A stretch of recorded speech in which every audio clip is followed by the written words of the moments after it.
Hi guys, how are you today? Let's take a minute to talk about balancing stick, or as Emmy would call it, the stick. Tula Dandasana. One posture in a series of one-legged balancing postures. One of the most challenging things about balancing stick is that the heart rate is already up when you get there in the class.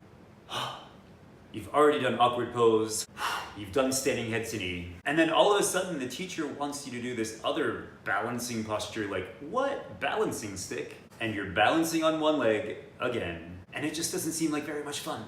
I know, I'd rather stand still and breathe too. But what's the big deal? Why balancing stick? Our teachers always used to tell us how important it is to help open up the heart and get the cardiovascular benefit from the series. There's not a lot of time though once you're in the posture to fix things. And one of the hardest parts to fix is the standing leg and the hips once you're in the posture. So here's a little tip for you on the hips in balancing stick. Sometimes when people start to move into balancing stick, the outside of the hip, the IT band, is really tight. You could be a runner, a dancer, a firefighter. You can fight crocodiles for a living. Whatever the reason, your tight hips and IT bands could really throw the hips off in the posture. Just as an example, when people start to come down in the posture, they drop down and the back hip starts to really pop up. It's really hard to correct once you're down there. You're just trying to struggle to survive. It all starts in the setup. Arms over the head, one foot forward, back foot off the floor. Once you're there, really think about squeezing your inner thighs together. Inner thighs pressed together tight.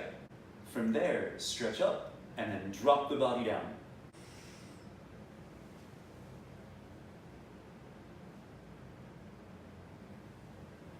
So just 3 steps to think about as you start to move into balancing stick. 1, when you step forward, make sure the back foot is off the floor and you stretch up as much as you can before you drop down into the posture.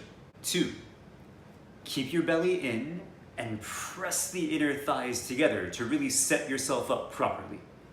And 3, keep pressing the inner thighs together and stretching everything apart as you drop down into the posture.